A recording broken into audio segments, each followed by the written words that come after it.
नमस्कार. न्यूज 18 लोकमत विशेष मध्ये मी विशाल पाटील आपल्या सगळ्यांचं स्वागत करतो. संपूर्ण दिवसभरात आतापर्यंत घडलेल्या अतिशय महत्त्वाच्या आणि विशेष घडामोडींचा सविस्तर आढावा पुढल्या अर्ध्या तासात घेण्याआधी एक नजर हेडलाईन्सवर. हेडलाइंस प्रायोजक राजयोग पेंट्स, खुशियां आपकी, रंग हमारे. राज्यात लवकरच मंत्रिमंडळ विस्तार. मुख्यमंत्री एकनाथ शिंदेंची माहिती तर विस्तारासाठी इच्छुकांकडून मोर्चे बांधणी सुरू.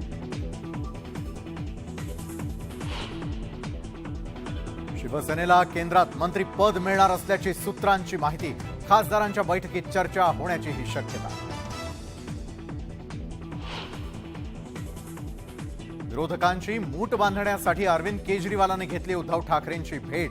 केंद्र सरकारच्या अध्यादेशाविरोधात पाठिंबा मिळवण्यासाठी धावाधाव.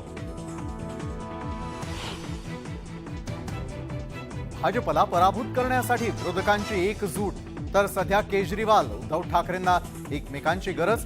केजरीवाल ठाकरेंच्या भेटीवरून फडणवीसांचा हल्ला बोल.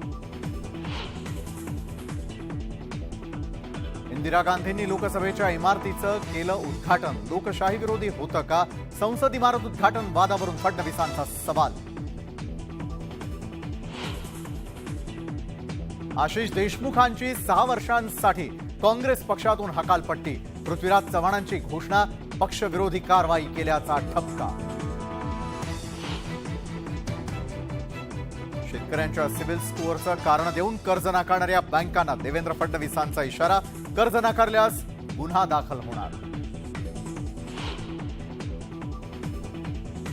कांदा विकण्यासाठी बीडमध्ये शेतकऱ्याला मोजावे लागले पैसे. व्यापाऱ्याला 986 रुपये देऊन विकला कांदा.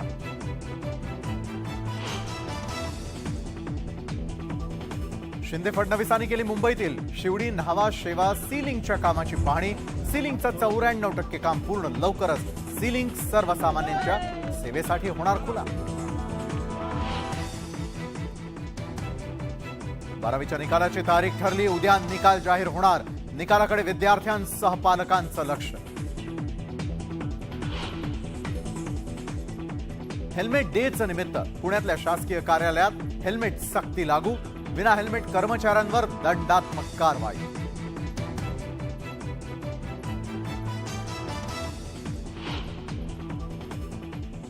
आणि आता पाहणार